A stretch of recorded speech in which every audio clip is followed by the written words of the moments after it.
Wapendwa wasikilizaji wa Radio Okapi, mjambo, aksanti kwa kusikiliza Radio ya Amani na wakaribisha katika taarifa hii inayoanza na habari kwa ufupi. Jimboni Ituri, wapiganaji wa Codeco walishambulia magari mengi ya usafiri karibu na kijiji cha Dira kwenye barabara kuu nambari 27 katika mtaa wa Jugu. Huko waliwapokonya abiria mali zao na kiasi kikubwa cha fedha.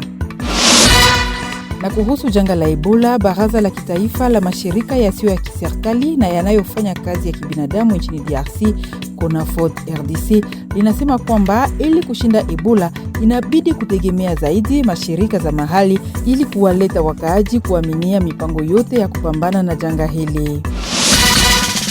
Wakati huu mjini Mbujimai, hofu imerejea katika kata la Masengu Kanyinda ambako vijana wahalifu wanaojulikana kama Zabalo wameanza tena vitendo vyao. Kila jioni vijana wale washambulia wanawake wanaotoka sokoni na kuwapokonya mikoba yao, simu na vingine vifaa vya samani.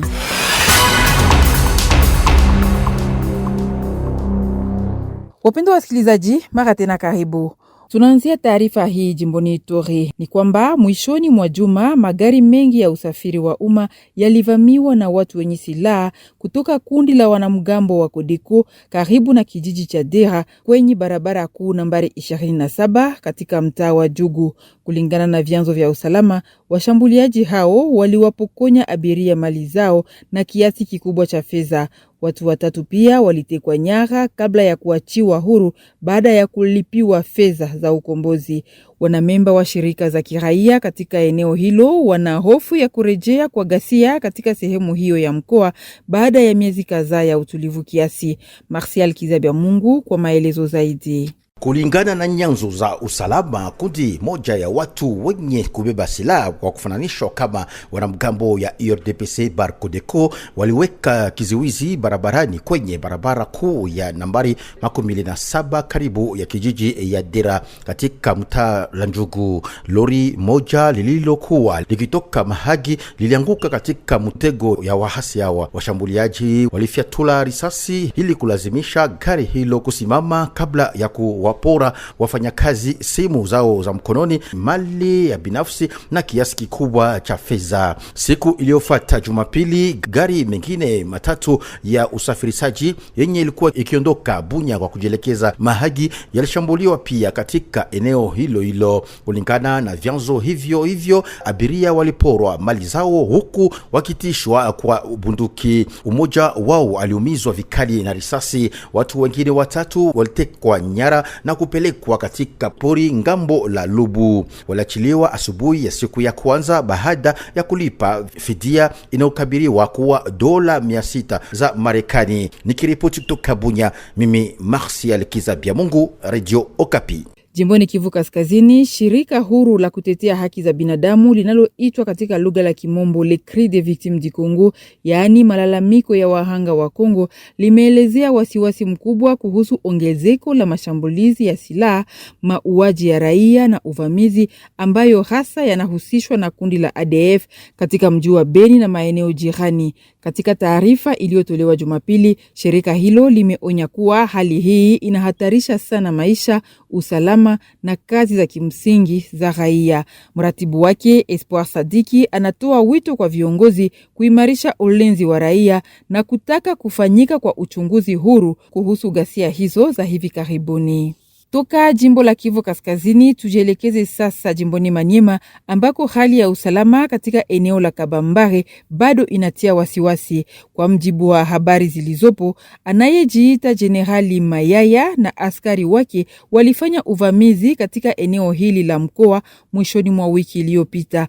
Mapigano yalisababisha hasara na majeruhi pamoja na uporaji na kuwalazimisha wakaaji wengi kukimbia katika maeneo yanayochukuliwa kuwa ya salama zaidi. Katika kukabiliana na hali hii mbaya, mbunge wa kitaifa Emery Amuri Xavier Todos amewasilisha suala hilo mbele ya bunge kupitia hoja ya kupata taarifa. Anatoa wito kwa viongozi kuingilia kati haraka ili kusitisha mapigano na kurejesha usalama katika eneo hilo. Tujielekeze sasa jimboni Haut-Katanga ambako polisi inaomba kwa kampuni binafsi za ulinzi kufanya kazi katika heshima kamilifu ya sheria. Katika mkutano uliofanyika Jumapili huko Lubumbashi na viongozi wa kampuni hizo za ulinzi, kiongozi wa polisi jimboni Haut-Katanga aliwakumbusha kuhusu mfumo wa kisheria unaosimamia shughuli za ulinzi binafsi nchini DRC. Tena Generali Blaise Kilimbalimba alisisitiza kuwa kampuni hizo haziruhusiwi kufanya doria kwenye barabara za umma wala kumiliki au kutumia silaha.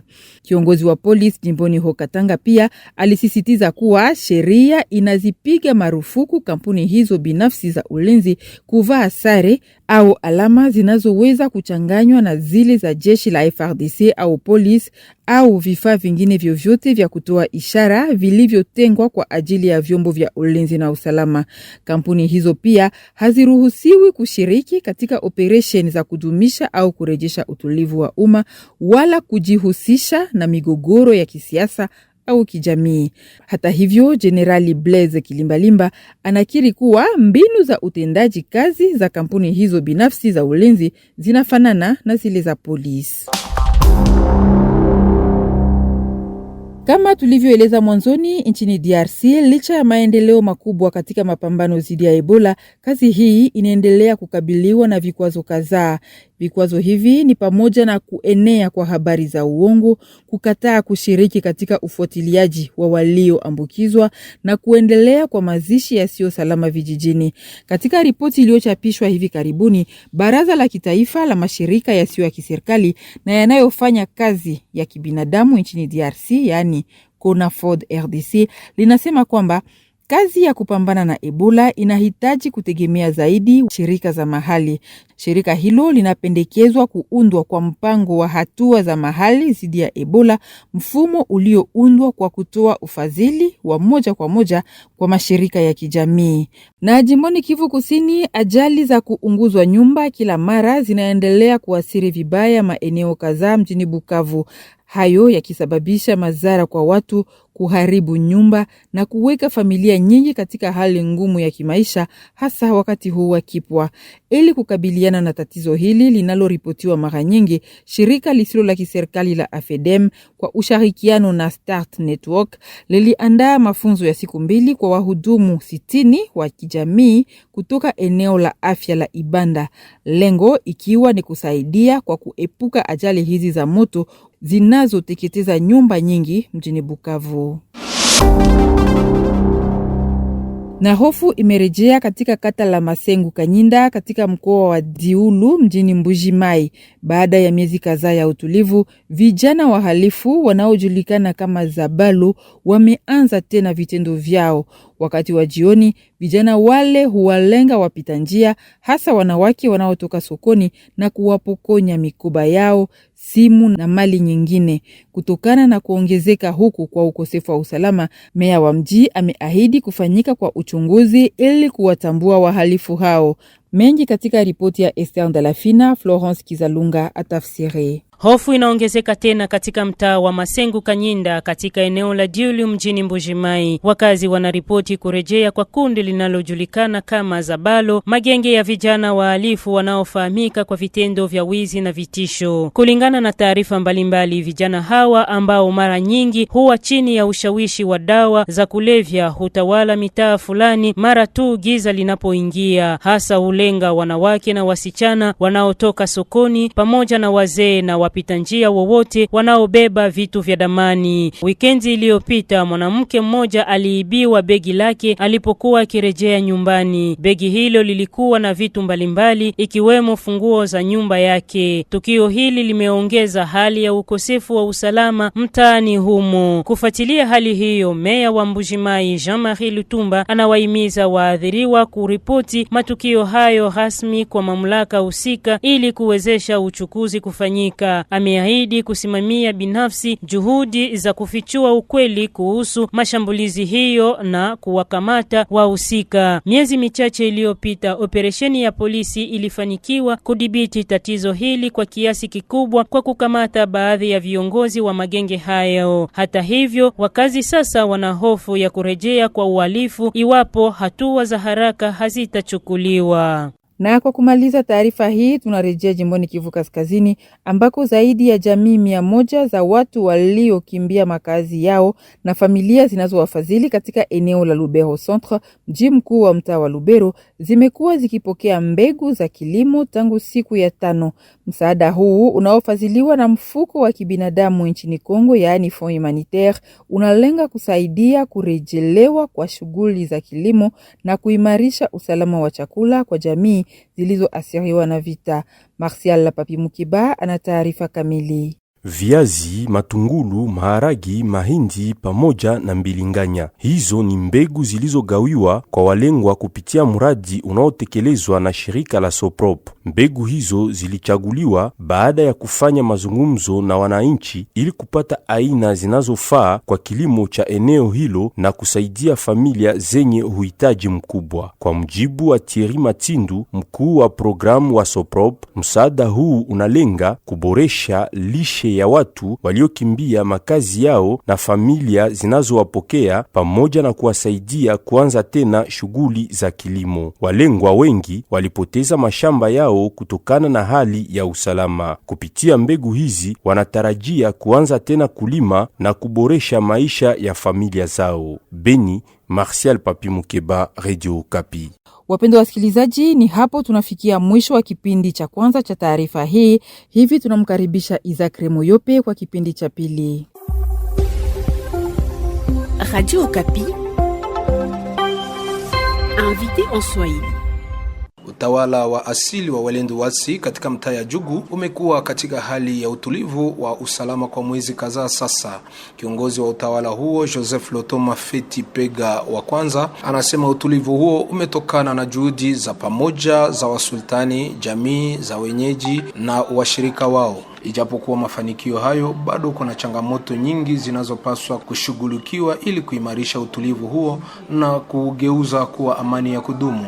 Anaeleza zaidi katika mahojiano na Jean-Claude Lokidile. Chef Feti Lotoma, jambo. Jambo. Je, hali ya usalama katika eneo yako?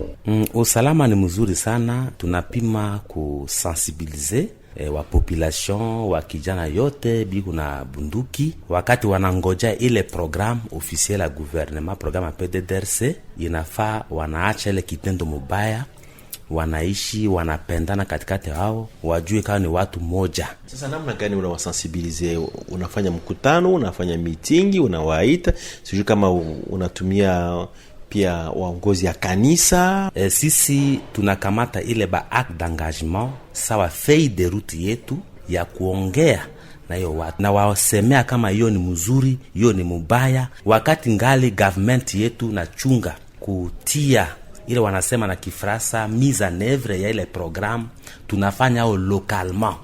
Ujui kama kwa Mlendu ni ndugu wako, Mululu ndugu wako, Mwema ni ndugu wako, Mugegere ni ndugu wako, Mulugwa ni ndugu wako, mnakaa tefasi mwana. Ile mambo ya politiki ni wasema sisi wakutime tuko apolitiki. Sisi tuishi ile sili yetu sawa ya zamani, sawa wazazi wanaishi na hiyo amani naishi. Sasa wewe Sultani Feti, maani yako nije, eske unawaza kwamba hawa vijana wanakusikiliza kweli, kwa kuwa hawa bado wanamiliki silaha? Ndio, wananisikia sana na vile wanapenda mambo, tuko na wasea mambo ya ukweli. Wanaona ile kitu ni mbaya sana, hata Mungu apende kitu mbaya hivi. Wanangoja ile programa kurusha ile silaha, siku ile programu takuja watarusha ile silaha. Ndio na wa mingi wanaingia ndani ya kazi ya shamba gisi udongo iko, na kila siku wanafika kwetu kwa sheferi. Sisi kama ni kitu ya mzuri inafaa tunasaidia ndani ya ligne budgetaire yetu saa ya gouvernance sécuritaire ni 14%, na wanafika sultani utupana nini jembe lupanga tunaanza fanya shamba. Kwa sasa ni plus de 80% wamesha kurudia ndani ya kazi ya shamba. Na pia wanafanya amani, wanasikia tendo, wanaordisha, wanasema chef urudishe wanduku wetu ile waema walikuja na ngombe kule warudi na biko pale banafaa mzuri banafaa. Sasa ni kama naenda mwezi 5 ngombe ne pale ndani ya usalama, watu wanatembea fasi yote, wengine wanaenda Berunda banaenda Kepira, banaenda Jalasiga, banaenda Mahagi, wanakuja Bunya, wanaenda Mabanga, wanaenda Dala, Makofi, Damas, wanatembea mchana usiku, amani imeweza kurudia. Sasa watu wanaishi pamoja, wanatembeleana, wanakunya pamoja, wanakula pamoja, wanaishi pamoja kama zamani. Ndio watu wanaishi sawa zamani, wanafahamu sawa. Mimi mie niko Mulendu, bibi yangu ni Msikamululu. Mimi taua Msikamululu bibi yangu, mambo ya nini? Hiyo sawa. Sheferi yangu ni Metise, utapata Mulendu na wawa nani na bubana nani na Msikamululu na Msikamulubara na Msikanana. Hiyo sawa. Babangu ale kamata mamangu ni mtu wa Aru. Njoo tutaona katika mambo ya nini. Hiyo mambo ya zamani, tunarusha ile mapendo ya zamani, gisi wazazi walikuwa nisha zamani, ndio tukunaishi sawa sasa. Watu wanafahamu kama kupigana vita, fanya watu wanakuja kulanda, mfanye hivi, watu wanakopana ni bure. Lakini mnatamani serikali pia iwasaidie. Ndio ni tulikuwa nataka ile waongozi wetu wakubwa wetu ya PDDRC inafaa watia ile programu kwa chini, wanafanya ile miza nevra ile programu kubaz kubantite na ba project kidoko ya bashamba shamba, ili mambo mubaya ipote. Ile wakijana tena wapende kitu mingi, wapende kitu kidoko, hiyo usalama nasa kurudia tu process kidoko ya kurusha ile nini sila, wanalanta mtu kurusha ile sila na mambo inaisha. Wanasaidia sisi na hata lokalma, peut-être local, hiyo wakijana warushe nusu asila na baki ni chini ya 10 ya Walendu Wasi, inarudi na mambo inaisha. Sultani Feti Lotoma Pega Premier Joseph, tunakupikia aksanti. Aksanti sana. Radio Okapi, dossier en Swahili. Wananchi wanapaswa kuendelea kuwa na matumaini ya maisha bora ya baadaye, huko wakitumia ipasavyo vipaji na uwezo wao katika kuleta amani. Huo ndio ujumbe uliotolewa na mpiga mbio wa Jamhuri ya Kidemokrasia ya Kongo, Eli Mitima.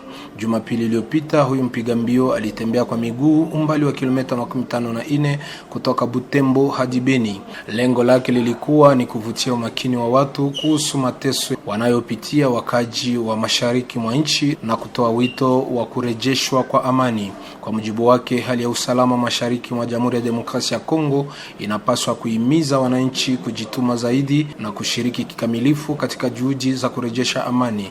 Maelezo zaidi katika ripoti ya Mark Maro Fimbo. Wanariadha wakimbiaji hawa walipiga mbio kwa miguu kutoka Butembo hadi Beni tangu saa 12 alfajiri hadi saa 8 jua kati, walipowasili mjini Beni kunako mkusanyiko mkuu wa barabara ya Nyamwisi. Walikaribishwa na shangwe na vigelegele na wakaaji ambao walikuwa tu kushangaa kwa ajili ya vijana hawa wawili wakimbiaji. Mmoja wao alisema yafuatayo: Mimi nashangaa mtu anakimbia natoka Butembo mpaka Beni na mgulu.